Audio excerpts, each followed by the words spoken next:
Hey everyone, it's Aubrey, recovering perfectionist, queen of distraction. It's been about 6 months since I spent a lot of money on my first Ruggable rug, so we're going to chat about that today. I have not washed it yet, so that is also on the to-do list for today. There are a couple things that I want to talk about, mostly pros, a couple things that I'm like, about, but then also the very important step of actually putting the washable rug in the washer, which, like, I've washed rugs before, but they aren't washable rugs. So in my mind, I'm imagining it falling apart, but hopefully it doesn't. It shouldn't fall apart, right? It's gonna be fine. Let's go sit on my entryway floor and we're gonna chat about this Ruggable rug.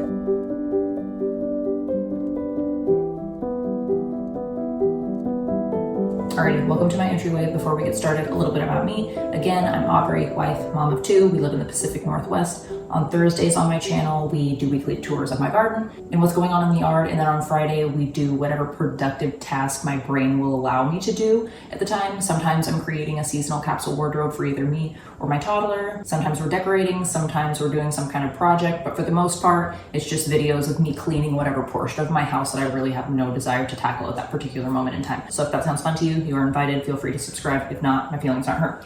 Anyway, moving on. Also, this is Fergus. Alrighty, so let's get into this. So our entryway is not huge. This is a 4x6 rug. It fits this space perfectly. This area is also our kitchen and our dining room. So when I chose a pattern, I wanted to choose something that was neutral enough that was going to accommodate the fact that this is not just one room dedicated to my entryway. It's 2 other rooms part of that. So I obviously didn't want it to clash with anything else. Design-wise, I feel like it's really worked well with this space. And then my concern when I opened up the box is it was just a little lighter than I imagined, which as a mom of 2 very active boys when it comes to the outdoors and being in an area of the country where it rains a lot, we have a ton of mud tracking in and out all the time. And if it's not mud during the rainy season, it's dry dirt during the dry season. So that's kind of where we're at right now. But as we started using the rug and we were tracking in and out, and I was noticing, dirt marks on it, for the most part, any mud, dirt would dry. And as I vacuumed it or sent the robot vacuum through the house at the end of the day, it would really pick up everything for the most part. But now we are, like I said, 6 months later. I have not washed it yet. And there is just some obvious buildup on here. It's not so much of the cream that it was when I took it out of the box back in February. It's now definitely more of a dingy brown, which maybe is the color that I imagined getting, but it needs to be washed. So we're gonna do that today. But first, before we pop it in the washer, for this space, I wrote it down because this isn't information that my brain thinks is relevant to store long-term. The flat woven standard, Ruggable says it is ideal for high traffic areas in situations where it needs to be extra durable. Also ideal for rolling furniture and doorways. So no rolling furniture, but the door opens. It's a low enough mat underneath where it doesn't catch it all. The only thing so far that is the con that I have about this rug is the mat. The rug is a 4x6, and obviously the mat is going to have to be, something less than that, but it's so hard to line it up to where the corners are evenly in there. There's too much give on the corners. Like sometimes they pop and they catch and they're just kind of curled up at some of the ends where they see the most traffic. Like over here, I just like, why isn't this bigger? That it's annoying. It bothers me that it's not bigger, that more of the mat is not secured under the little flap thing. So that's what I have to say about that. Like this one's in mostly all the way, but like obviously I could shift it, but I don't know. I feel like the underside should be closer to the size of the rug. I think that's all I had to say about that. I drew a blank, and I'm just going to sit here in silence for a significant period of time if I don't do something. And that next something is going to be putting this in the wash. I don't remember the directions, but I will correct myself if I'm wrong. You put the thing in the drum, the design facing out, mild detergent, delicate cycle. Let's put it in the washer. I'll double check it before I start. All right, let's go.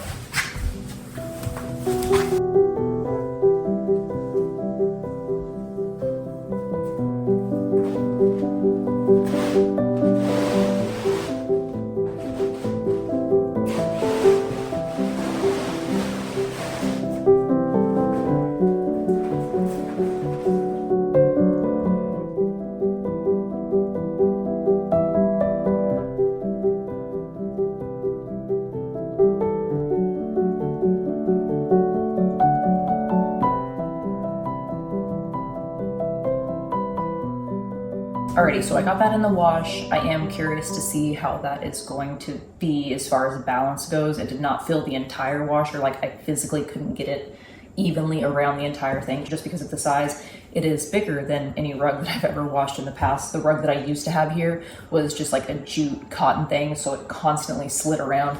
It got dirty all the time. It wasn't like a woven design where like nothing is getting through, so there was always dirt underneath it. It was terrible. I still have it by my back door though. I did just wash it recently for probably the 5th or 6th time since I've gotten it, and I think that it's reaching its last day. So now here I am considering whether or not to spend the money on a ruggable rug for my back door. I have overall loved it by the front door. Like I said, the only downside is that the pad does not fit the entire diameter, am I saying that right, of the rug. So the ends that see the most traffic are kind of curled up, but it does not slide. It is a pain in the butt to get on with the Velcro that this is, but it is extremely secure in the space. I have really loved that aspect of it. Like, I know that it is not going anywhere, and there have been several times where the jute rug that I used to have here has almost ended my life. So again, I'm undecided. I know that there are other brands out there that have washable rugs. I haven't looked at prices. For this rug and mat set, I think it was about $189. Obviously that was before taxes and whatnot. So I guess it just depends on if you're willing or can splurge that kind of money. I have a few rugs in my house. I have spent less than $200 on the rugs that I have. They're 8x10. So spending almost $200 on a 4x6 felt a little daunting. I'm hoping that this all works out when it's out of the wash and I can confidently say, yes, I feel like it was worth the investment. But my kids eat a lot of fruit, and fruit is really expensive right now. So making a decision like this is a big deal. So again, I'm undecided whether or not I would like to buy another ruggable rug for my back door, or if I'd like to try. I've seen Wayfair has washable rugs now. I think basically a lot of rug companies are coming out with washable rugs. So I'm going to go explore the waters of the internet and just see what else is available out there, see if there's anything that is a more reasonable price. So if you have any recommendations out there for me, let me know. I love anything that like expedites my decision making. So for right now, we're gonna take a break, wait for that to finish washing. We'll regroup when I hang it outside on the line. That was one of the instructions, is to air dry it. And we'll see where this takes us. We'll see if we wrap this up at the end of the day. It's only supposed to get up to like 73 today, and it's supposed to be cloudy. So it might not be completely dry. I mean, I don't know, I guess I could end this video in my pajamas, but we'll see. Time for me to make breakfast for the kids. We'll talk later.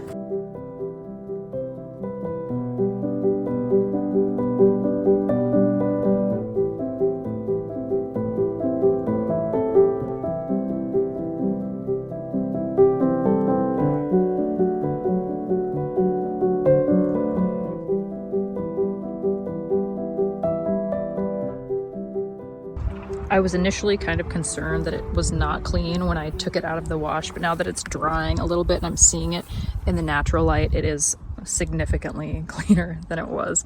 If not completely clean. I'm just excited to see it in the house when it's all laid flat and whatnot, because it is, I don't know, kind of hard to tell with the wrinklage in it from being in the wash.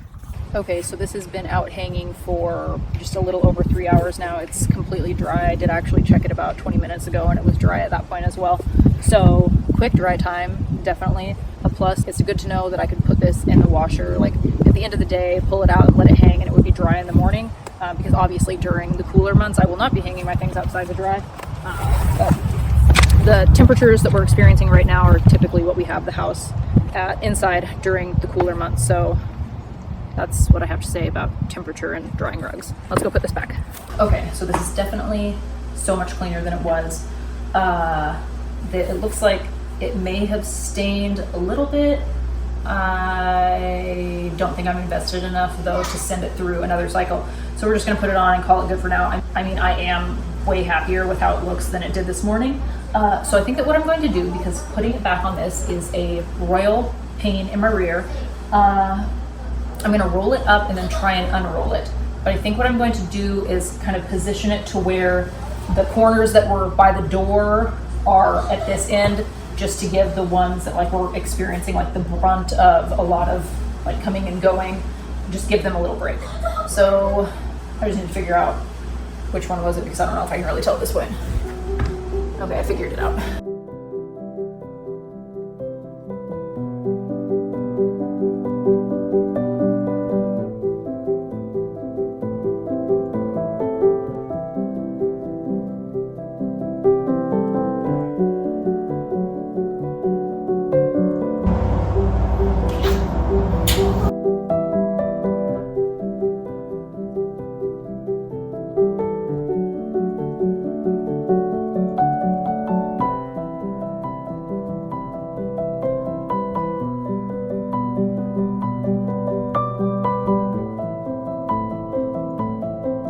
Okay, so that system kind of worked. Which one? I'm talking to my camera right now. Oh. But, like, okay. This is what I'm talking about. The pad is too small. Like, I tried to make sure that it was, you know, really in the corner, bobby pin, over here. But now, I don't know, it's like pulling up, and I don't know if that's from washing it or what, like if it'll settle down. The same thing is happening on the other side. Again, like, ooh, it's really secure in there. But then we're gonna go over yonder here, and there's like not any space at all for it to even be in the corner.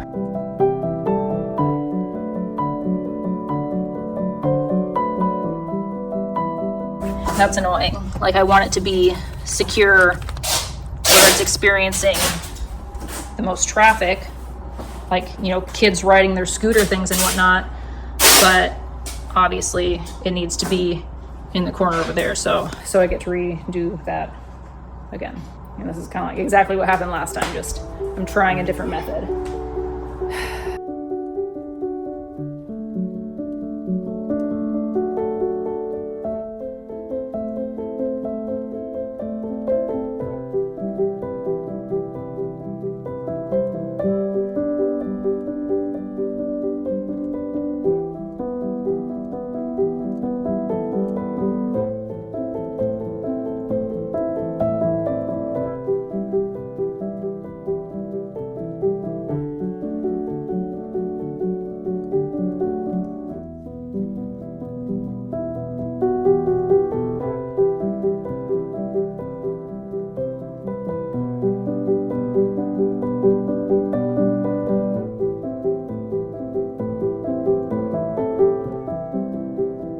Alright, so this is finally in place.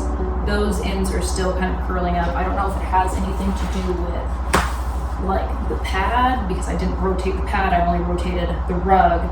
I might just put some books there for the next day, and hopefully that'll flatten it out. I mean, it's not the end of the world, but it's also kind of annoying because I know that like the robot vacuum will end up catching on that if it's not flat-ish. So it's cleaner. There are some spots that are definitely stained. I don't know if I'll spot treat those in the future. I might, but I'm just happy that it doesn't look how it did this morning. So I'd say overall, I think that in this setting where it's a smaller rug, yes, I recommend it. Obviously, washing it was easy, drying it was easy. I don't think I would ever want to do this with anything bigger than like maybe a 5x7. This is a 4x6, and like I have 2 8x10 rugs that I would not want to ever do this. And like anything bigger than that, like could you imagine trying to do this process with a rug that's like under a king size bed or something? Hard pass. So as far as larger rugs, if you can get away with just having a rug that you vacuum or maybe clean with like a carpet cleaner every now and then, I think that is the ideal option for larger rugs. I think that you can also get really nice larger rugs for a more reasonable price than what Ruggable offers larger rugs at. And then I do feel annoyed at how hard it is to get the rug on, because like by the time you unroll it and you realize like, oh, they're not even in the corners, you have to do it all over again. So that I'd say was a con, but overall for this situation, I'm happy with my purchase and my entryway, except for the things that I talked about, obviously. And I do not think that I would ever get anything for like under my dining table or in my living room, even though those rugs are in desperate need of cleaning. I would rather deal with the process of using a carpet cleaner on the area rugs instead of putting a rug that big in the wash and trying to get it perfect. I've seen a lot of reels where people just like pull up their ruggable rug real quick, like their giant one, and just pop it in the wash and like slap it back down. I'm like, oh, first of all, you're lying. You just spent the last 7 years of your life trying to get this rug down. I can only imagine the feat of trying to get a larger rug back into place. I mean, I don't know, maybe the padding is different for a larger area rug that's not experiencing as much high traffic. So I guess like do your own research. I'm just talking about in a situation where it's for an entryway where it's experiencing a lot of traffic, and clearly I only have experience with this very Velcro-y, like non-slip kind of situation. So that is what I have to say about that. I'm gonna say 5 stars for style, 4 stars for durability and functionality, and 3.5 stars for design. Like I guess engineering design. Yeah, that's that. So thank you for tagging along for this video where I talked about my ruggable rug experience. And I mean, you were here, you watched it, so you know what happened. And we're just gonna end things here before I figure out something else to talk about. So like I said, you are welcome to subscribe and join me in the future. But either way, I hope you all have a wonderful day. I'll see you in the next one. As always, I love you, have fun, and be kind.